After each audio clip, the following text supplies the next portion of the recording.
Hi, my name is Samantha Kreider, and I'm a graduate student at North Carolina State University. I'm working towards a degree in Youth, Family, and Community Sciences with hopes of eventually becoming a family life educator.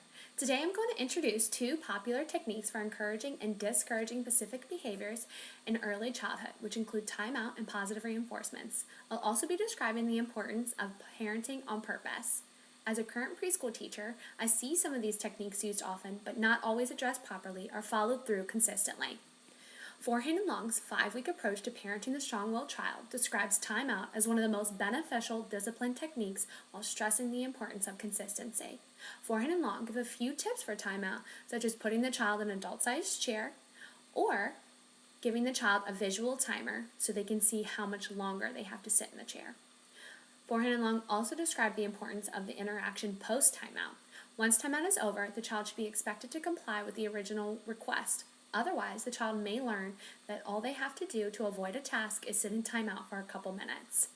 This is important in teaching the understanding of following directions the first time they are given. Another approach from Forehand and Long's 5-week program is the reward system. While this may seem like common sense, there are different variations of rewards. Forehand and Long describe the labeled verbal reward as the most beneficial and important type of reward. This is described as labeling what the child did and then following the labeled action with a verbal praise. The different types of reward other than verbal rewards include physical rewards. This may include a pat on the back or a high five. There are also activity rewards, such as a bike ride with a parent or a game, as well as a non-social reward, which may include a toy or treat. While all of these can be useful in positive reinforcement, each type needs to follow along with a labeled verbal action. When a child exerts a behavior that is wanted, a parent should verbally label that action, following it with a reward. This reinforces the wanted behavior to the child and why they are receiving the reward. Lastly, I want to describe the importance of parenting on purpose. Siegel and Bryson describe this as an intentional interaction between parents and children. This includes conscious reactions to your child's behavior.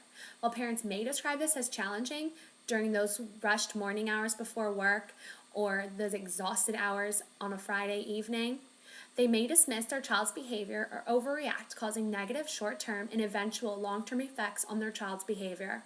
When an undesired behavior is exerted, a parent should ask themselves 3 questions before reacting. 1, why is my child acting this way? 2, what lesson do I want to teach in this moment? And 3, how can I best teach this lesson? This allows parents to step back from autopilot mode and discover what their child really needs from them at this moment.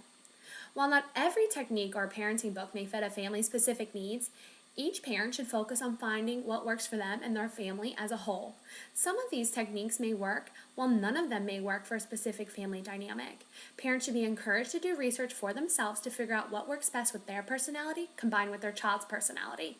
My research is based on the books No Drama Discipline, The Whole Brain Way to Calm the Chaos and Nurture Your Child's Developing Mind by Siegel and Bryson, as well as Forehand and Long's Parenting the Strong-Willed Child, the clinically proven 5-week program for parents of 2 to 6-year-olds. I appreciate your time, and if you have any questions, please email me at sjkreite@ncsu.edu. Thank you so much for listening.